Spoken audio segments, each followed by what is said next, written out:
إن الحمد لله والصلاة والسلام على رسول الله صلى الله تعالى عليه وآله وسلم. أما بعد فأعوذ بالله من الشيطان الرجيم. بسم الله الرحمن الرحيم. وَلَقَدْ يَسَّرْنَا الْقُرْآنَ لِلذِّكْرِ فَهَلْ مِن مُدَّكِرٍ. بلا شبہ یقیناً ہم نے قرآن مجید کو سمجھنے کے لیے بالکل آسان بنا دیا ہے، کیا کوئی ہے جو اس سے نصیحت حاصل کرے؟ اللہم صلی علی محمد النبی الامی وعلی آلہ واصحابہ وبارک وسلم۔ ہمارے آج کے سبق میں ہے سورۃ البقرہ، آیت نمبر 140 تا 141۔ اعوذ باللہ من الشیطان الرجیم، بسم اللہ الرحمن الرحیم۔ ام تقولون ان ابراہیم واسماعیل واسحاق ویعقوب والاسباط كانوا هودا او نصارا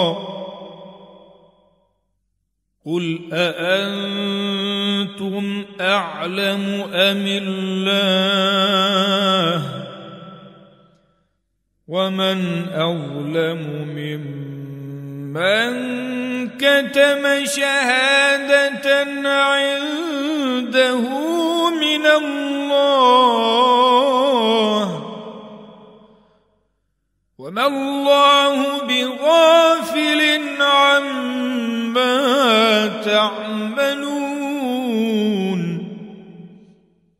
تلك أمة قد خلت لها ما كسبت ولكم ما كسبتم ولا تسألون عما كانوا يعملون۔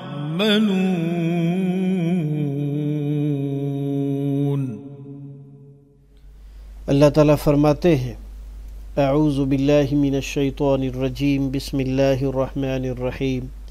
ام تقولون ان ابراہیم واسماعیل واسحاق ویعقوب والاسباط كانوا هودا او نصارا قل أأنتم أعلم أم الله ومن أظلم ممن كتب شهادة عنده من الله وما الله بغافل عما تعملون۔ یا تم کہتے ہو کہ ابراہیم اور اسماعیل اور اسحاق اور یعقوب اور ان کی اولاد یہودی تھے یا عیسائی؟ کہہ دے کہ کیا تم زیادہ جاننے والے ہو یا اللہ؟ اور اس سے زیادہ ظالم کون ہے جس نے وہ شہادت چھپا لی جو اس کے پاس اللہ کی طرف سے تھی، اور اللہ ہرگز اس سے غافل نہیں جو تم کرتے ہو۔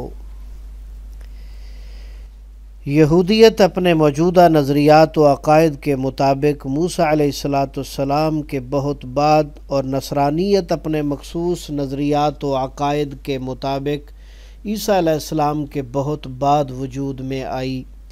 یہود و نصارہ کے عالم لوگ اس بات کو اچھی طرح جانتے تھے کہ ابراہیم، اسماعیل، اسحاق اور یعقوب علیہم السلام اور ان کی اولادیں اس یہودیت و نصرانیت سے، بلکہ موسیٰ اور عیسیٰ علیہم السلام سے بھی بہت پہلے ہو گزرے ہیں، مگر یہود و نصارہ کے ان علماء نے عوام کے ذہن میں یہ بات پختہ کر دی تھی کہ یہ تمام انبیاء یہود کے قول کے مطابق یہودی تھے اور نصارہ کے قول کے مطابق نصرانی تھے۔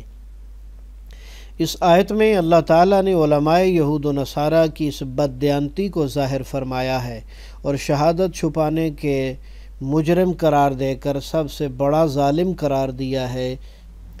آیت نمبر 141، تلک امۃ قد خلت لہا ما کسبت ولکم ما کسبتم وَلَا تُسْأَلُونَ عَمَّا كَانُوا يَعْمَلُونَ، یہ ایک امت تھی جو گزر چکی، اس کے لیے وہ ہے جو اس نے کمایا، اور تمہارے لیے وہ ہے جو تم نے کمایا، اور تم میں سے اس کے بارے میں نہ پوچھا جائے گا جو وہ کیا کرتے تھے۔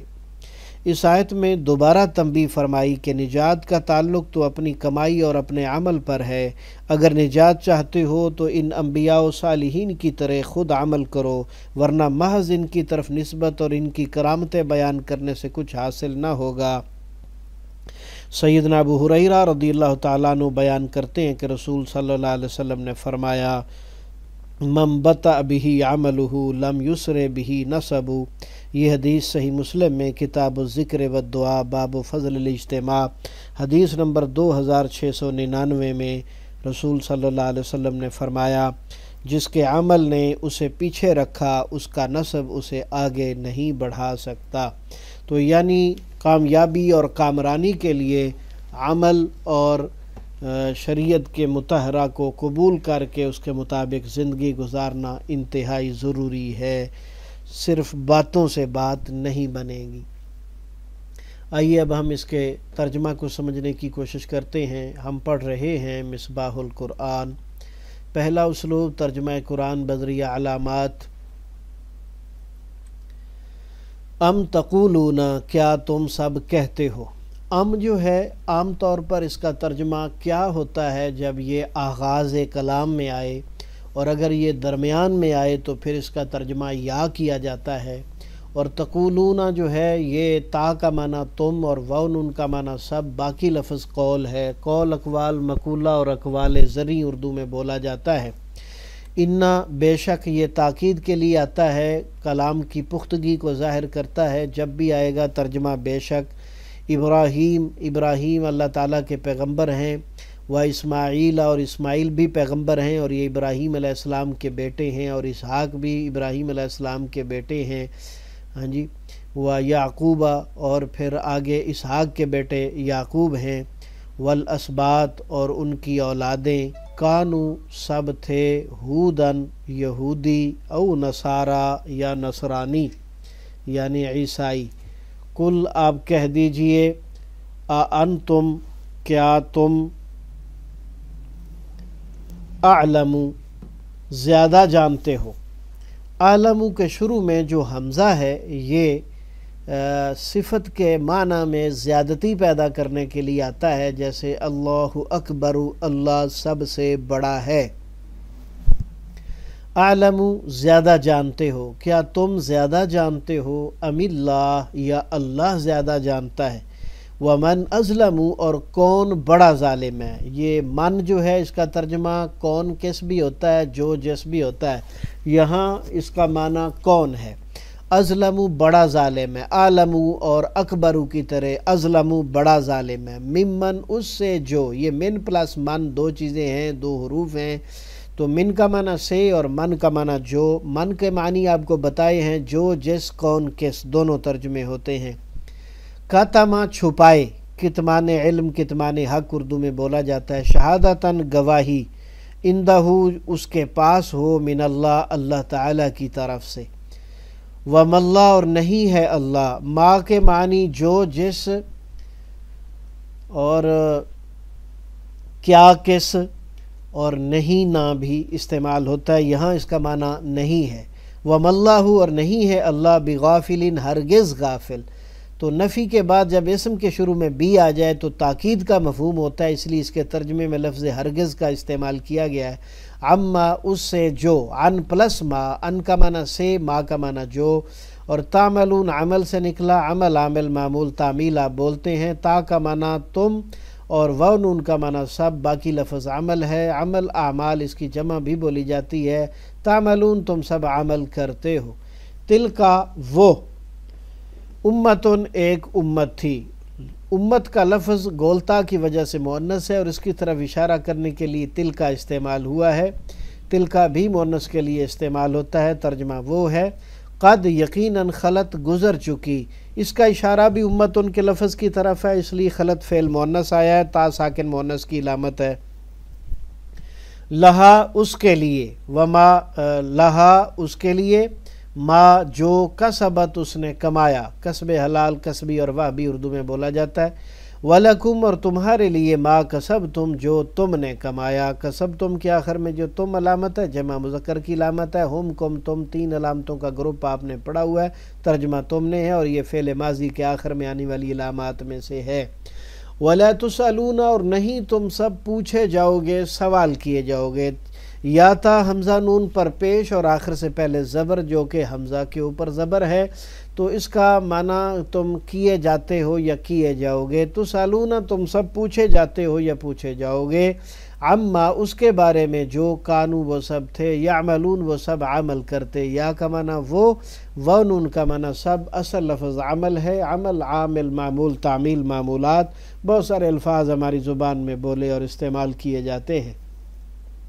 دوسرا اسلوب تفہیم قرآن بذریعہ اردو زبان، 65% الفاظ اردو والے کالے رنگ میں، 20% بار بار آنے والے نیلے رنگ میں اور 15% آپ نے یاد کرنے ہیں۔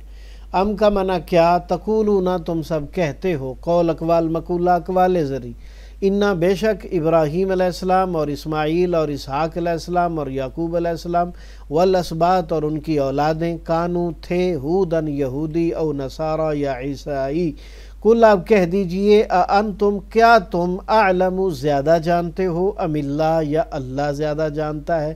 جب اللہ نے بتایا کہ ابراہیم اور اسماعیل اسحاق اور یعقوب علیہ السلام یہودی عیسائی نہیں تھے تو پھر اللہ کی بات ہی سچی ہے۔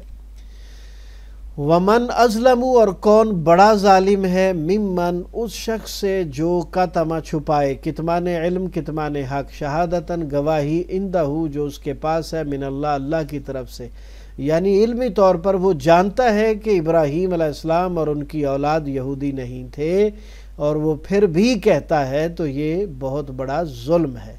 وَمَا اللَّهُ اور نہیں ہے اللہ تعالیٰ بِغَافِلٍ ہرگز غافل عَمَّا تَعْمَلُونَ اس سے جو تم عمل کرتے ہو، عمل عامل معمول تعمیل معمولات۔ تِلْكَ أُمَّةٌ وہ ایک امت تھی، قد خلت یقیناً گزر چکی، لہا ما کسبت اس کے لیے وہ ہے جو اس نے کمایا، وَلَكُمْ مَا كَسَبْتُمْ اور تمہارے لیے وہ ہے جو تم نے کمایا، کسب حلال کسبی اور وہبی، وَلَا تُسْأَلُونَ اور نہیں تم پوچھے جاؤ گے، سوال سائل مسئول، عما اس کے بارے میں جو ماحول ما تحت ما جرا ما فوق الفطرت ما ورائے عدالت، کانو یعملون وہ سب کرتے تھے، عمل عامل معمول تعمیل معمولات۔ تو ہمارے آج کے سبق میں صرف ایک لفظ ہے، خلط، وہ ایک امت تھی جو گزر چکی۔ اکثریت جو ہے وہ ایسے الفاظ کی ہے جو ہماری زبان میں بولے اور استعمال کیے جاتے ہیں اور چند ایک الفاظ بار بار آنے والوں میں سے ہیں۔ الحمدللہ شکر ہے اللہ کا جس نے ہمارے لیے قرآن مجید کو سمجھنا آسان بنایا۔ ہم اللہ کے ہر وقت شکر گزار ہیں اور اس کی رضا پر راضی ہیں۔ اللہ تعالیٰ سے ہم دعا کرتے ہیں کہ اللہ سبحانہ و تعالی ہم سب کو صحت و سلامتی اور ایمان والی زندگی عطا فرمائے، رزق حلال وسیع عطا فرمائے اور اس میں سے اپنی راہ میں بھرپور خرچ کرنے کی توفیق عطا فرمائے۔ اللہ تعالی ہم سب کی پریشانیاں مصیبتیں بیماریاں ٹال دے اور ہمیں صحت والی کامل زندگی عطا فرمائے، حقیقی مومن بنائے، ہماری اولادوں کو نیک بنائے، ہماری اولادوں کو بھی اللہ تعالیٰ اپنا فرما بردار بنائے اور ہم سب کی پریشانیاں دور فرمائے۔ ربنا تقبل منا انک انت السمیع العلیم وتب علینا انک انت التواب الرحیم وصلی اللہ تعالی علیہ وآلہ وسلم۔ کفارہ مجلس کی دعا پڑھ لیجئے۔ سبحانک اللہم وبحمدک اشہد ان لا الہ الا انت استغفرک واتوب الیک۔